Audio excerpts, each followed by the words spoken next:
food bank has always appeared to me as not only being one of the most important, it's always been one of the most dedicated organizations serving people who need assistance the most.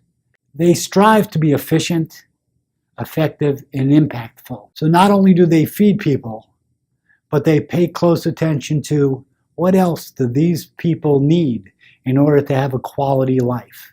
The food bank of Monmouth and Ocean County years ago was just that, a food bank. We were an emergency food supplier to agencies and whatnot. And we always knew that we had to be so much more because of what the community was driving for, what the community needed.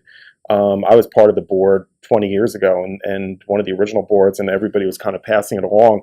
Our dream is to really not have a food bank anymore because there wouldn't be any need in the community. Unfortunately, that has only increased. We knew at the food bank that we needed to make some changes, but to be very honest with you, I'm not sure that we knew what those changes would be. We had some very important stories that we needed to get out to the rest of the world as it related to the necessity of food and food insecurities. And we needed to do something differently than what we had done before. And we knew that selecting the right leader would help us to do that. So the support center literally came in and helped us to formulate questions about what a new leader would bring to the table. And we ended up with just, I'm going to say, the best candidate and now a best executive director you could find in Carlos. So what we're actually providing today at the Food Bank of Monmouth and Ocean County is enough food and other resources for 12 million meals every year. And what's dramatic about that is that just 5 years ago, we were just providing enough food for maybe just under 7 million meals. We expanded our work to include what we call our financial health solutions. So the three main things that we do is help families enroll for the SNAP program, formerly known as food stamps. We also launched a free income tax assistance program for low and moderate income families. And then last but certainly not least, after the Affordable Care Act was passed, we became aware, well, we were already aware of the fact that, a large percentage of our population and the families that we serve had high unpaid medical bills, no health insurance at the time, and they stated that that was a contributing factor for them needing emergency food. So, it sounds almost easy. You want to provide food for the immediate need, and you also want to just have more impact and find solutions that are more comprehensive. But the reality is that when you're working within a network of over 300 partners to help you get the job done, and when you have a very diverse board, and when you're working in an environment and within this ecosystem, if you would, that's extremely complex, the support center has been absolutely essential in helping us kind of navigate those waters.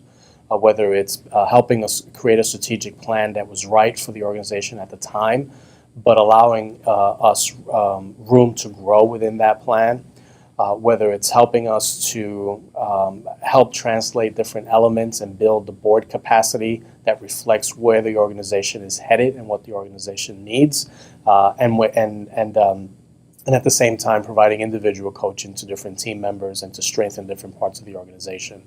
Yeah, I believe that having an outside perspective is very helpful. If we brought the support center in for a specific purpose, like I said, for the for example, the strategic plan, you had somebody who's already done it.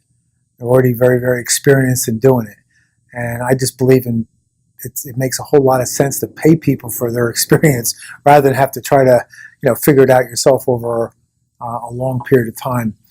They were also helpful, as I look back on it too, in getting a governance committee going, and we had never done one before.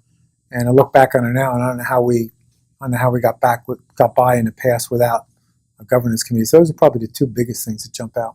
When you have all of these ideas about what you'd like to do, and you've got a board that is emotionally invested and want to do the right thing, sometimes you really can't see what needs to be done from a practical, realistic, strategic perspective. The support center helped us in doing that and helped us to make sure that people understand we were very caring but we needed to move to the next level. And we've had a very, very successful recruitment class over those years.